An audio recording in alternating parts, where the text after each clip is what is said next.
சூர்யா, நீங்க எத்தனை வருஷமா இந்த கடையோட கணக்கு வழக்கெல்லாம் பார்த்துட்டு இருக்கீங்க? நான் ஒரு 7 வருஷம் இருக்கும். என்ன திடீர்னு? நீங்க எந்த சுச்சுவேஷன் இந்த வீட்டுக்குள்ள வந்தீங்கன்னு உங்களுக்கு ஞாபகம் இருக்கா?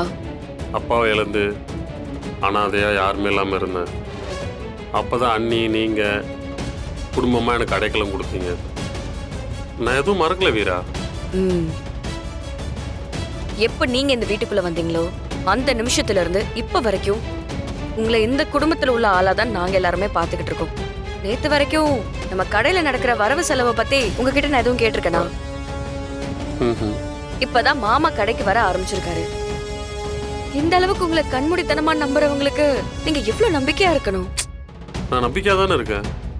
நான் என்ன தப்பு பண்ணேன்? ஏதாச்சும் பிரச்சனையா? என்னாச்சு? நீ ஏன் என்கிட்ட இப்படி பேசுற? சூர்யா, கடையில நிறைய ஊழல் நடந்துகிட்டு இருக்காமா. யார் யார் பண்ணா? சூர்யா, தெரியாத மாதிரியே கேக்குறீங்க.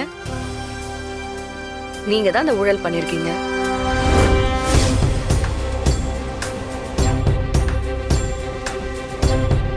நானா?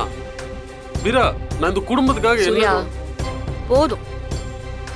நீங்க இந்த குடும்பத்துக்காக நிறைய பண்ணிருக்கீங்க தான். நான் இல்லன்னெல்லாம் சொல்லல. அதனாலதான் இந்த பிரச்சனைய ஹால்ல வச்சு பேசாம இப்ப தனியா ரூம்ல வச்சு பேசிக்கிட்டு இருக்கேன்.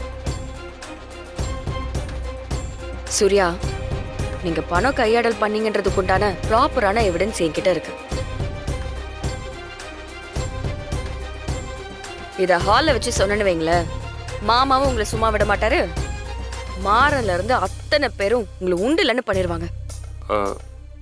உங்களை நம்பி ஒரு பொறுப்பை ஒப்படைச்சோம்னா அதுல நீங்க இவ்ளோ பெரிய தப்பு பண்ணிருக்கீங்க. சூர்யா, இது தப்பு மட்டும் இல்ல, இதுக்கு பேர் நம்பிக்கை துரோகம்.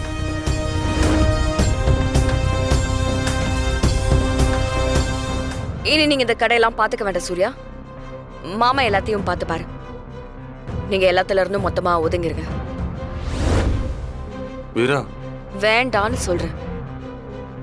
கடை விஷயத்துல நீங்க தப்பா இருக்கும்போது உங்களை இந்த வீட்டுக்குள்ள எல்லாம் வச்சுக்க முடியாது.